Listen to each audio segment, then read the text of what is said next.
John Kasich went on CNN, and he said something that's sneaky interesting. That's how I'd describe it. So let's watch, and then I'll explain. Let's start out, though, with you're going to be out of office in a few weeks. And, of course, you did run for president last time around. You ran for it back in 1999 as well. How seriously are you thinking about taking it on this time? Very seriously. I'm considering it, George. These are earnest conversations that go on virtually every day with some of my friends, with my family. Look, we need different leadership. There isn't any question about it. And I'm not only just worried about the tone and the name-calling and the division in our country and the partisanship, but I also worry about the policies, rising debt, the problem and inability to deal with immigration, the problems that we have as America alone in the world. This is what I consider a rotten deal with the Saudis to look the other way. I mean, these are things that, George, I'm worried about our country, and not just in the short term, but I'm worried about our country in the long term. So the question for me is, what do I do about this? Is it, what exactly do I run because I've determined that I can win? Or is it important for me to make such a good showing that I can send a message that can disrupt the political system in this country? Does better mean working across party lines? You talked earlier about this possibility of maybe running on a bipartisan ticket, including perhaps with former Governor John Hickenlooper of Colorado. Is that something that is truly viable? And is that what you think Americans are looking for? Well, George, I don't know if, let's just say that Donald Trump is nominated and Elizabeth Warren is nominated, and you have this ocean of people who sit in the middle. Is there a legitimate opportunity for a third-party, bipartisan kind of ticket to be able to score a victory or to have a profound impact on the future of American politics? That'd be something that I would talk to you about offline and get your view, because we don't know at this point. But everybody who's looked at it in the past says it's just not possible. You've seen it before. Well, there seems to have been a ceiling. You know what? No one thought a guy like Donald Trump would be elected president. No one thought we'd have electric cars. No one thought we could talk on phones and see the person we're talking to. I mean, this is a time of change, dynamic change. And you can't judge tomorrow on the basis of what happened yesterday. So this is fascinating for a number of reasons. First of all, let's just take a moment to giggle at the idea of Kasich and Hickenlooper running together.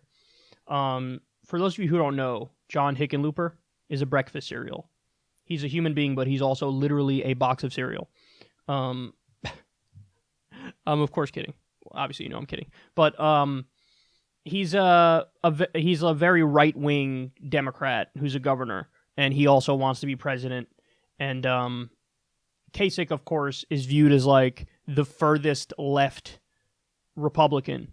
But I find that hilarious a little bit because I'm sure his voting record is almost...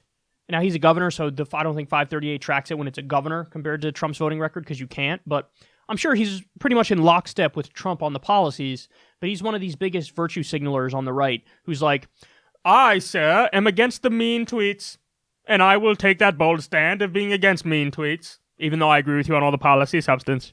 So he does this weird, like, aren't I so respectable, aren't I so great, don't I remind you of a better time, where he, like, basically does total pro-establishment garbage talking points while pretending like he's some sort of revolutionary because he doesn't like mean tweets. Like, oh, wow, you're so brave, John Kasich. But in other words, the idea is take one of the furthest right Democrats, Hickenlooper, and one of the furthest left so-called Republicans, Kasich, and they run together. Now, I don't need to tell you guys that they would get absolutely curb-stomped and obliterated in a hilarious way, and it would be glorious to watch, because that is exactly what would happen. But there's a question as to what exactly his intent is, and he almost admitted it there. So, first of all, if he were to try to primary Trump, craziest idea I've ever heard, he would get so thoroughly embarrassed that it would be, again, glorious to watch for a number of reasons. Because they have this notion of like, well, the Republican Party is full of wonderful people who don't like Donald Trump. But actually his approval rating in the party is the highest that any politician's approval rating in their own party has ever been. So the base loves him with a burning passion. So for him to try, I'm going to run and I will get more of the Republican base, Now, I think he knows that, though, because he's not saying I'm going to primary Trump.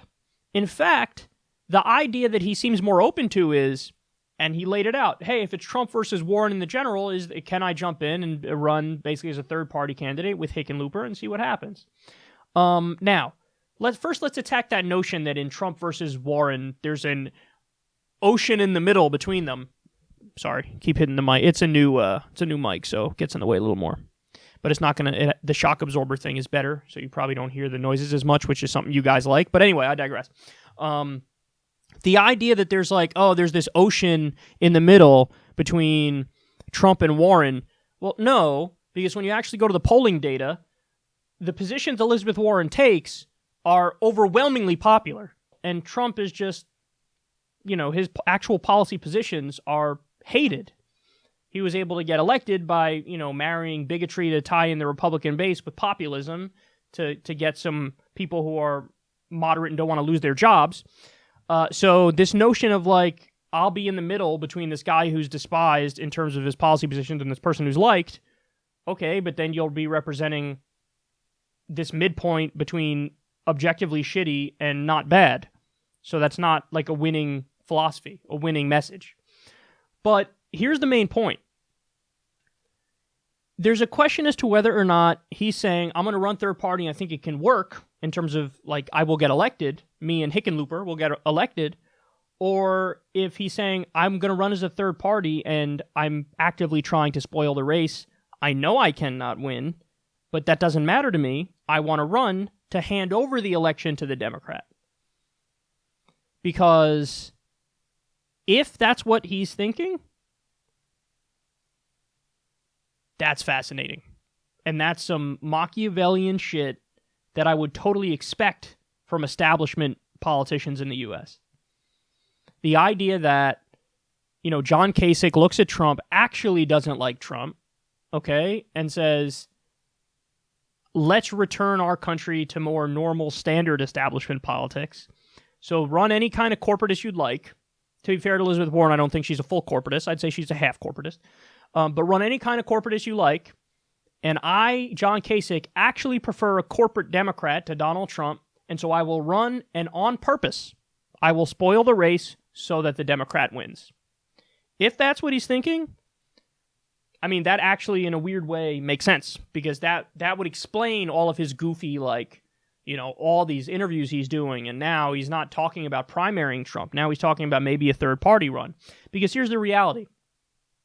If he's running as a third-party candidate as an independent, let's say, with Hickenlooper, and he thinks he can win, that's absolutely crazy. Absolutely not going to happen.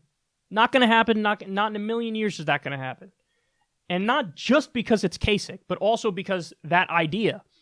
There's never been a third-party president in this country, ever. There were times where we had different parties, but there were political realignments and you had two major parties at any one given time. Now, it's also true that there were certain eras in U.S. politics where we had no partisan politics at all. So there was just no parties. But there were times where we had no parties, and every time that wasn't like that, there were always two major parties. So the best any third-party candidate ever did, running for president, is 27% of the popular vote, and it was Teddy Roosevelt. That was before he actually ran in one of the major parties and won. But 27%. And the second best example of an independent was Ross Perot getting 19% of the popular vote. So for structural reasons, as we've described in detail before on this show, you're just not going to get a third-party winner. It's not going to happen. So if Kasich is saying, I'm going to run third party to spoil it for Trump because I want a corporate Democrat to win, that could actually work. And what he wants to happen might actually happen. But if he's saying, I want to run third party and I think there's a genuine chance that I can win, which might be, he might actually believe that he can win. Oh, there's no way. Not a chance in hell. Not a snowball's chance in hell. Not even close. So we'll see, but man, would it be fascinating. And listen, I'm not going to say there's no market out there for what Kasich is pushing. Because in fact, my mom is the kind of person who loves John Kasich. She's like, oh, he's so polite. And I love my mom. I mean, you guys know me. I'm super policy-based. She's not really policy-based. She actually likes the pageantry, I guess you can say, of politics. And so when she saw, like, she was a lifelong Republican, but she voted for Obama. She saw, Palin and McCain and then Obama, and she's, in her mind, she looks at Obama like a put-together dude who's speaking in a calm fashion. She's like, I'm voting for that person. Kasich's the kind of person that she likes. And so I think Kasich will be able to get some votes in a general election, but, I mean, what are we talking about? A absolute positive ceiling of 10% of the popular vote, and that would turn over the election to the Democrat. So here's an ideal scenario, ladies and gentlemen.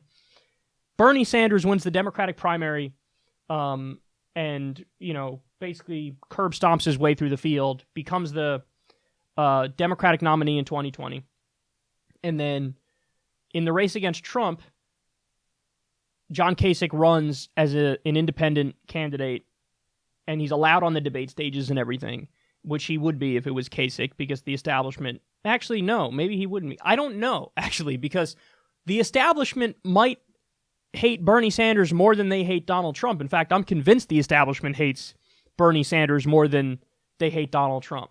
So maybe they would try to exclude Kasich from the debates so that Kasich wouldn't spoil the race and turn it over to Bernie. Oh, this would be fascinating. It'd be political soap opera. But bottom line is, the best case scenario is Bernie versus Trump, and then Kasich is allowed on the stage in the debates. He runs as an independent candidate with the breakfast cereal, and then Bernie Sanders wins with over 400 electoral votes. Holla at your boy. If that happens, it would be glorious.